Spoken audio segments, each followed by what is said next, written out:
सिकंदर महान, ये सिर्फ एक नाम नहीं है, ये अपने आप में एक कहानी है, एक किंवदंती है। तो चलिए आज इसी बात को समझते हैं कि आखिर कैसे एक इंसान इतिहास में हमेशा के लिए अमर हो गया।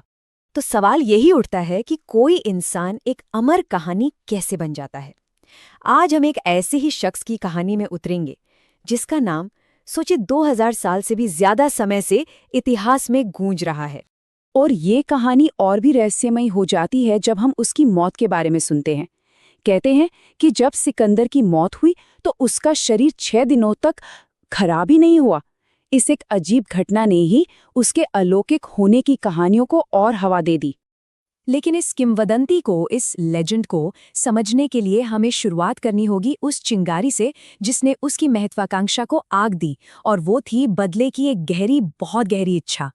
देखिए, सिकंदर के जन्म से सालों पहले पारसी साम्राज्य ने ग्रीस पर हमला किया था, और इस हमले ने ग्रीस के लोगों के दिलो दिमाग पर एक बहुत गहरा घाव छोड़ दिया था। बस इसी अपमान ने बदले की एक ऐसी आग जलाई जिसने सिकंदर जैसी पूरी एक पीढ़ी को तैयार कर दिया। और ये ताकत उभरी मैसेडोनिया से। ये ग्रीक दुनिया के किनारे पर एक राज्य था।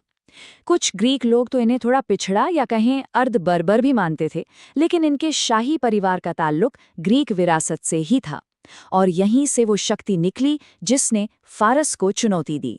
तो सिकंदर सिर्फ अपने समय का या उन हालातों का नतीजा नहीं था, उसे तो बचपन से ही एक लीडर, एक विजेता बनने के लिए बहुत ध्यान से तैयार किया गया था। ये सफर वाकई कमाल का था।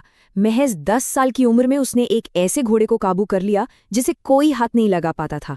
फिर 13 साल की उम्र में महान दार्शनिक अरस्तु से ट्रेनिंग शुरू की, और 18 साल की उम्र तक तो वो चेरोनिया की लड़ाई में सेना की एक पूरी विंग को कमांड कर रहा था। मतलब एक प्रतिभाशाली लड़के से एक मंझे हुए कमांडर बनने का ये सफर बहुत तेज था। उसकी तालीम सिर्फ जंग के मैदान के लिए नहीं थी। अरस्तु की शिक्षा ने, जैसा कि यहाँ लिखा है, सिकंदर के अंदर सब्र, खुले विचार और कूटनीति की समझ पैदा की।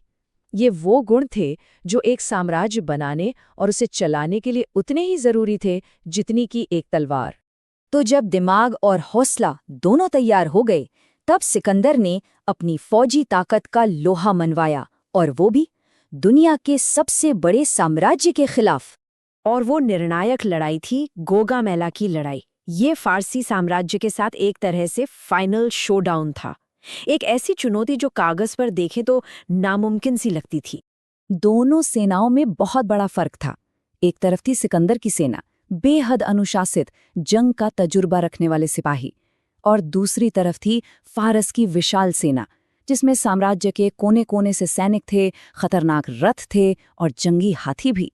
मतलब एक छोटी घातक तलवार का मुकाबला एक विशालकाय हथौड़े से था। सिकंदर के पास कुल मिलाकर करीब 47,000 सैनिक थे, और वो मुकाबला कर रहा था 1 लाख से भी ज्यादा सैनिकों वाली फारसी फौज का। मतलब दुगने से भी ज्यादा। साफ तौर पर हालात पूरी तरह से उसके खिलाफ थे। तो अब सवाल ये था कि वो जीता कैसे। देखिए, सिकंदर ने आमने सामने की टक्कर नहीं ली, उसने एक बहुत ही चालाक चाल चली। पहले उसने अपनी सेना को एक खास एंगल पर आगे बढ़ाया जिससे फारसी सेना को हमला करने का लालच आए। जैसे ही फारसी आगे बढ़े, सिकंदर ने अपनी पैदल सेना को पीछे हटने का नाटक करने को कहा। इससे हुआ ये कि फारसियों की लाइन के बीच में एक गैप बन गया। बस इसी पल का इंतजार था। सिकंदर ने अपनी सबसे बेहतरीन घुड़सवार टुकड़ी के साथ सीधे उस गैप से घुसकर फारसी राजा डेरियस पर ही हमला बोल दिया। राजा भागा तो पूरी सेना में भगदड़ मच गई। लेकिन सिकंदर की असली काबिलियत सिर्फ जंग जीतना नहीं थी। उसकी असली जीनियस इस बात में थी कि जीतने के बाद उसने शांति कैसे कायम की। वो ये बात समझता था कि कोई भी साम्राज्य सिर्फ डर के दम पर नहीं चल सकता। इसीलिए उसने एक बहुत ही स्मार्ट रणनीति अपनाई। उसने वहां की स्थानीय संस्कृतियों और धर्मों की इज्जत की। जो फारसी गवर्नर वफादार थे उन्हें उनके पद पर बनाए रखा। उसने खुद फारसी लिबास और दरबारी तौर तरीके अपनाए, और तो और अपने सबसे बड़े दुश्मन राजा डेरियस की बेटी से शादी भी कर ली। ये सब लोगों को जोड़ने की एक जबरदस्त कोशिश थी, और इसका नतीजा ये हुआ कि उसने कई लोगों का दिल जीत लिया। वो उनके लिए एक विदेशी हमलावर नहीं, बल्कि एक अपना जायज शासक बन गया। पूरी दुनिया जीतने के बाद भी सिकंदर एक चीज नहीं जीत सका, और वो थी मौत। और उसकी मौत भी उसके जीवन की तरह ही एक रहस्य बनकर रह गई। 323 ईसा पूर्व में सिर्फ 32 साल की उम्र में बेबीलोन में एक तेज बुखार के बाद उसकी मौत हो गई।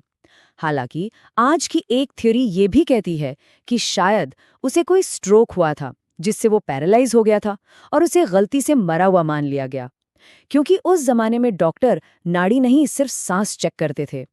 भले ही उसकी मौत के बाद उसका बनाया साम्राज्य टुकड़ों में बंट गया, लेकिन उसकी विरासत हमेशा के लिए रह गई। उसने ग्रीक और पूर्वी संस्कृतियों को मिलाकर एक नई हेलेनिस्टिक संस्कृति को जन्म दिया। 20 से ज्यादा शहर बसाए, जिनमें से कई आज भी मौजूद हैं। उसकी लड़ने की तकनीक आज भी दुनिया भर की मिलिट्री अकादमियों में पढ़ाई जाती है। वो परम जीत का एक प्रतीक बन गया। तो आखिर में सवाल ये रह जाता है कि अगर वो तेज बुखार न आया होता तो क्या एक अकेला इंसान पूरी दुनिया पर राज कर सकता था? शायद यही सवाल है जो सिकंदर को सिर्फ एक राजा नहीं बल्कि हमेशा के लिए एक किंवदंती बनाता है।